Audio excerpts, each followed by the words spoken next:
important portfolios. He was served as a secretary to both governor and the chief minister. Presently, sir is an MLA from Kukatpalli constituency in Hyderabad. Ladies and gentlemen, please give a big hand to sir. I now introduce Mr. Veeraya, the state president, Center of Indian Trade Union, CITU. Earlier, sir served as the president for Student Federation of India, and he is graduated from Andhra Pradesh Agriculture University. Please. Okay, sorry. Sir is the chairman of Ragna Bharti, a nationalist think tank of Andhra Pradesh, and also the director of the Center for Telecom Management and Studies, CTMS. And then he held very important and high positions in the government of India, in the organizations of United Nations. And then sir has been an IT programmer. Put your hands together for sir. And I now introduce Kumar Muralidharan. Sir is there. And then sir works with the International Federation of Journalists as a program manager for South Asia. And I think the most important discussant today is Paran Kumar sir. I think.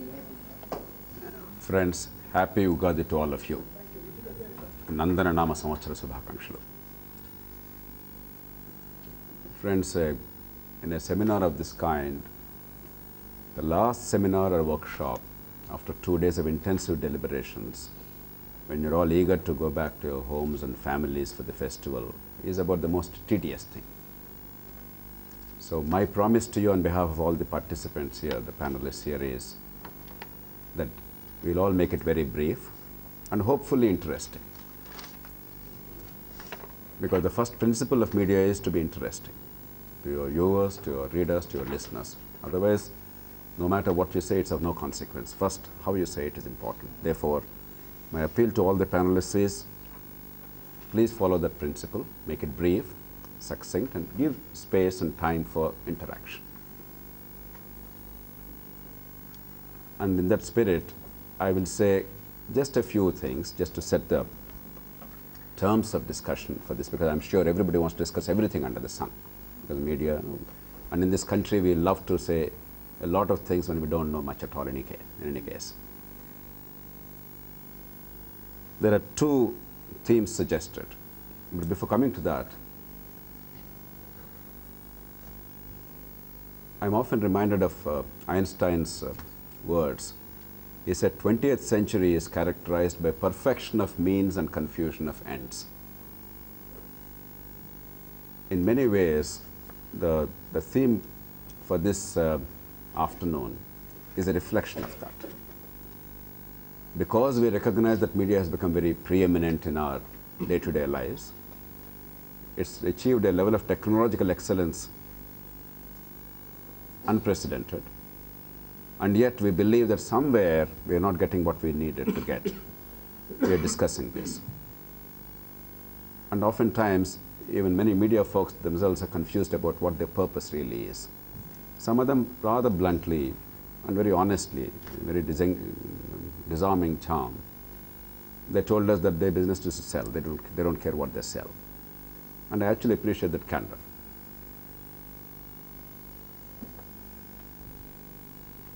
A friend of mine, Tushar Shah, I don't know if Paranjay knows Tushar Shah. He was the director of IRMA, Anand, long back. He conducted a pioneering study with a large number of his students and graduate researchers across the country, studying various organizations, trying to find out what do they do once they achieve some measure of success. What do organizations do?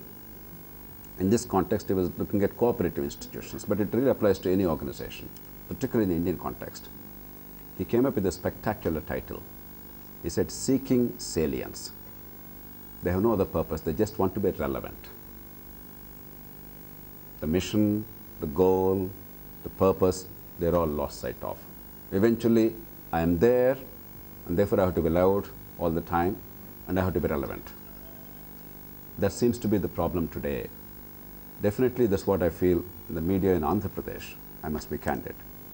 Many people ask me how I retain my optimism in this country in the face of so many monumental obstacles. I keep reminding them that I don't watch television, I don't read newspapers.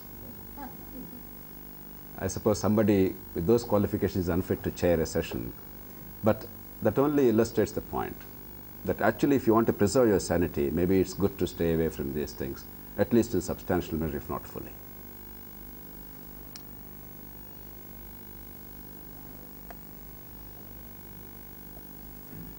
But nevertheless, even if you don't read and watch the media, even if you love or you hate them, you cannot be indifferent. You like it or not, millions out there are impacted, influenced by media. And therefore, let's take the two themes that they've given us very seriously for this particular session. And the two expressions used are media for national development and meeting informational needs of masses. To me, the key expressions are development and national. And the second part, masses and need. And given that, let me appeal to the panelists to specially focus, if they could, on the issues of national development, education, healthcare, skills and jobs, not merely economic growth. I'm a great champion of economic growth. I'm not opposed to growth at all. But growth has to have a purpose in itself.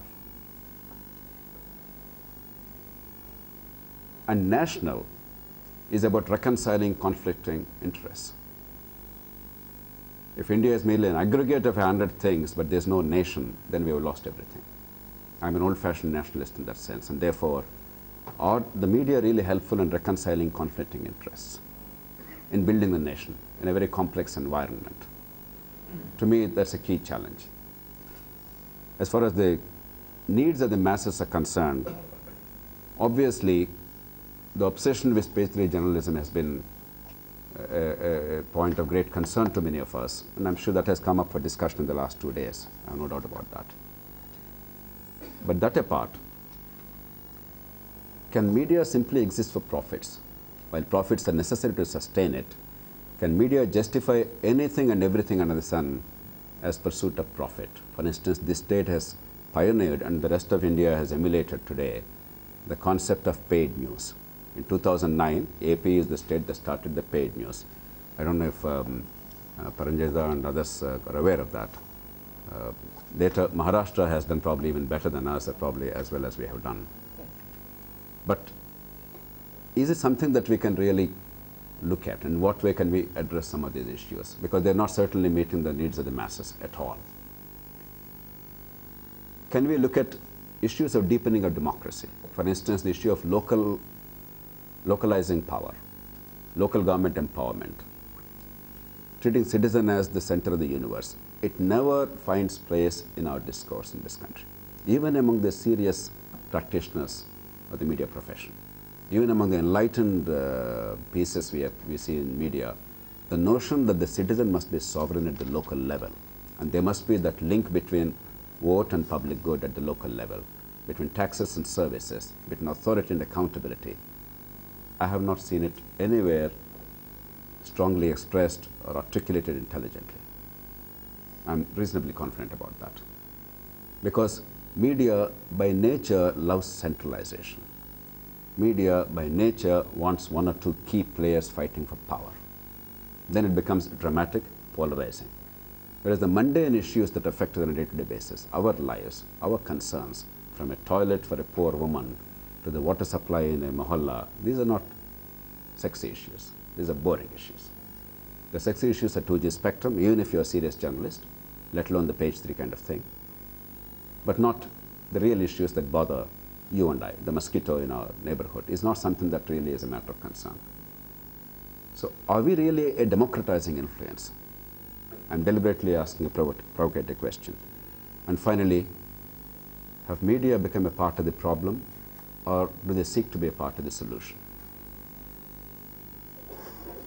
With these words of introduction, my appeal to the panelists is, as far as practicable, kindly limit your comments to 5 to 7 minutes. And then in the course of interaction, you can say as much as you want, but in response to questions, so that it will be far more interesting and engaging.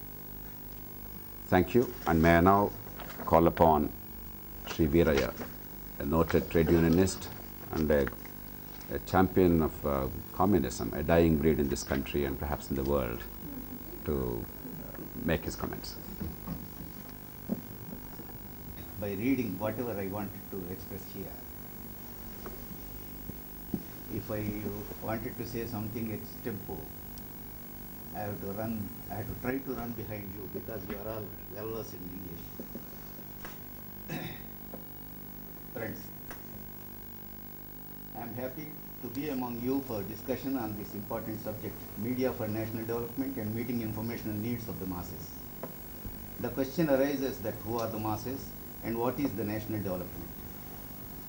Only readers of the print media and viewers of the electronic media, or beyond that periphery? Can we say that only subscribers are masses? 26% of the population is still illiterate. More than that, many of those who are treated as literate officially cannot read. A big gap is also there between the literate population and the circulation viewership of the media is well-known fact. Media is said to be the fourth estate. It is believed that the media is independent and impartial. But practically we are confronting with more and more increased role of advertisers in the media. A newspaper or a magazine or a news channel cannot survive without the support of advertisements in the present society. Naturally, the media is inclined towards the needs of the advertisers. Advertisers want to sell their goods and services, and media should attract necessary viewership or readership for this purpose. Needs of the people below poverty line will not at all match the needs of the advertisers. Needs of the many people above the poverty line also will not match. We can see the impact of corporatization also. When profit is the motive, people are not treated as citizens but as consumers only. Present society speaks about human values, humane face, but in practice promoting only consumer values and identifying only consumers in the human beings. This is the natural end of the profit motive. Can we search for proper space for the common masses in this arena? All this is being defended in the name of consumer interest or consumer's choice. Naked face of this trend can be seen in the paid news. With who can pay? Can the ordinary masses of the people for news in their interest pay? Dividing line between the news and advertisements is being erased.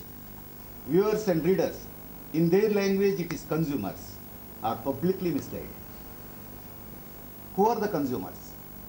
Only those who are the creamy layer of the society who can afford to enter into the shopping malls are main target of this corporate media. India is the second biggest market in the world for the corporate sector. They are capitalizing the human weaknesses to attract the viewership and readership in favor of their market expansion. Tons of cooked up news are being dumped on the heads of the people in this direction.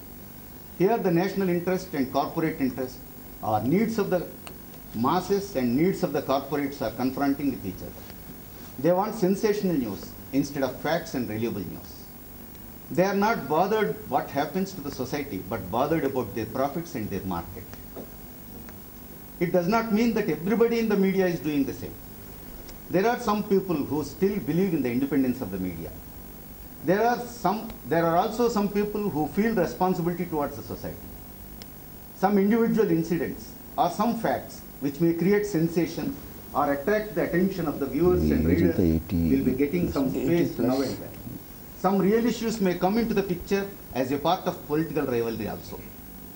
But the basic direction of the mainstream media is important. Interests of the most deprived categories of the society like scheduled castes, scheduled tribes, women, minorities and crafts are not given proper place. Tenant cultivators and poor peasants are also neglected. Only farmers' suicides are covered, but major space given in the name of farmers is mainly addressing the needs of the landlords and rich peasantry. Basic causes of the agrarian crisis and problems of the food security are not discussed. Mainstream media in the era of globalization is more interested in the containing of the fiscal deficit and reduction of the subsidies, etc. But it ignores the increasing economic disparities. It conveniently ignores the income foregone by the government of India in favor of the few industrialists and big business in the name of growth or development. The government gave nearly 4 times more amount to the few industries and big business people than amount allotted for subsidies for the welfare of the crores of the people. Gross domestic product is increasing year by year. Wealth of the big business houses is mounting. More and more number of Indian billionaires are finding place in the Forbes list. But where is the place of more than 40 crores of working masses and fate of their families? Top 7 billionaires of India account for 40% of the wealth. Top 10 billionaires account for 32% of the wealth in USA, whereas top 10 billionaires account for 50% of the wealth in India. It shows the heaviest concentration of the wealth among the super rich in India. Real estate sector, which will not produce anything, has produced 15 billionaires in India. All this is praised in the name of growth and development. But the basic question about proper distribution of wealth among the masses is ignored. With the half of the wealth of these billionaires, India can find Rural Job Guarantee Scheme, NREGA, budget levels for 17 years. We can spend rupees 33,740 on every child for Sarva Shiksha Abhiyan. It will fill the fiscal deficit of the union budget and still save some amount. We can build metro train services in 33 cities. Now we have to see whose growth or whose development is it. Can the growing per capita income speak such truths? The words democracy and the public interest are also abused in the days of liberalization. People understood so far that democracy protects the interest of the masses. But nowadays, in a sense, it is interpreted to protect the uninterrupted production. Right to organize, right to protest, right to strike, etc. are all questioned. If a section of the masses are on strike, it is being projected that public interest is neglected by striking people. The question here comes again, who are the public? Are the striking masses not part of the public? But which side the mainstream media is taking? Whose interests are being protected with such arguments? Media is more worried of the stability of the government, but not the stability in the lives of the common people. Voice of the poor working people does not get proper place in the mainstream media. I can state 2 cases here as a representative of the working class of India. A historical nationwide strike took place on 28th February of this year. All the central trade unions and other associations came on one platform for the first time in the independent India, right from INTUC, BMS to CITU, AITC, etc. It was the biggest ever strike action of the working people in the world. It was successful not only in the 3 states in which traditionally left forces are strong, but also all over the country. But it was not that much important incident in the eyes of the mainstream media. Why was it ignored? After all, the striking workers demanded to control the rising prices, to implement minimum wages for informal sector workers, casual contract workers, to implement existing labor laws for these workers, to adapt and implement a welfare act for these unorganized sector workers with due contribution of the government of India, to guarantee the minimum pension to all, to protect and develop profit-making public sector undertakings. Are they not in the interest of the nation? Are they coming in the way of growth or development or democracy or public interest? Other instance is the Yanam incident. The poor workers in highly profit-making Regency Ceramics Limited company are not allowed to form even a union for the decades, as per law. No laws of the land have been carried by the management, except 500. All other 3,000 workers were engaged on contract basis and minimum wages are denied. Most of them belong to scheduled caste. Leaders were removed for forming the union. Workers were harassed. Police force was used against the peaceful demonstrators. Police resorted to severe lathi charge on the innocent workers, and the union leader was beaten to death by the police in their custody. Company vice president also died in the subsequent incidents. It was an independent union and just took the name of the Congress MP as the honorary president. Management and the government of Pondicherry used their mighty power on such innocent workers. But did the media spoke true? Union leader's death is attributed to heart attack, and company vice president's death is attributed to the attack of the workers. Is it not ridiculous? Is it not one-sided? Facts are being deliberately distorted and malicious propaganda is being launched against the workers' struggles. But what is going on now? Management locked out the company in the guise of the destruction of the machinery and other properties. Anybody can see it now. Nothing happened to it. Management is trying to claim rupees 4,400 crores of insurance. On the other side, 600 workers are away from their families due to police harassment. 3,000 workers' families are on the roads and starving. These developments do not find place in the mainstream media. These are only samples. We find protest rallies, dharnas by thousands of workers and other masses near Indira Park in Hyderabad during assembly session, but they do not find space in the media. Media is overwhelmingly filled with the abuses and counter abuses of the ruling as well as opposition parties in the assembly. All the above facts are emphasizing the necessity of developing alternative media, but we have to wait and see how it develops. We witnessed how the mainstream media tried to ignore the Occupy Wall Street struggle for a long time in USA. Thank you.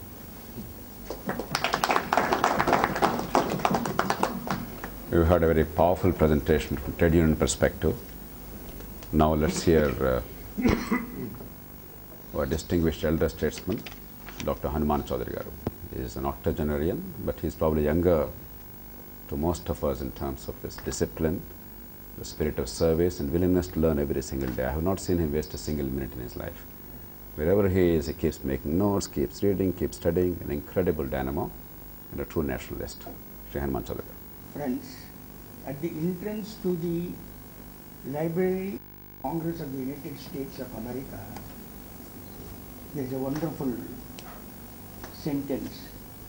Knowledge will forever govern ignorance, and people who mean to be their own governors must arm themselves with the power which knowledge gives.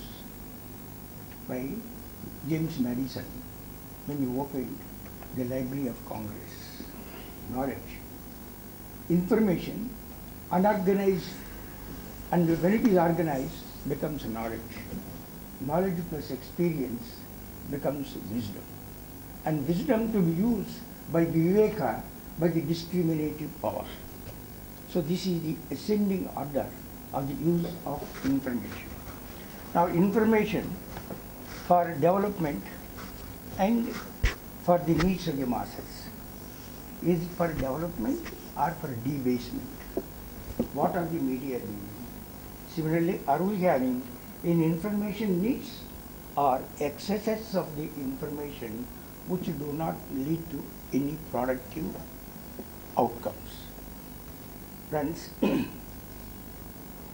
reading, literacy, they are very, very useful, wonderful. Our print media has been losing some readers. In the last quarter of the year 2011, 350 million people was the readership, according to the Indian Readership Survey. 350 million people were reading some newspapers. But 550 million people are looking at the idiot box called the TV set. 100 million people are looking at another idiot box called the cell phone and the PC and things like that. So readership is getting replaced. Thinking is being replaced by viewing and flipping. We are having 500 TV channels. 500. 200 more are waiting to be licensed. So it's gone up now, it's 750. See, you are an initiative. 750 channels. Even if you go on flipping, how many seconds will it take?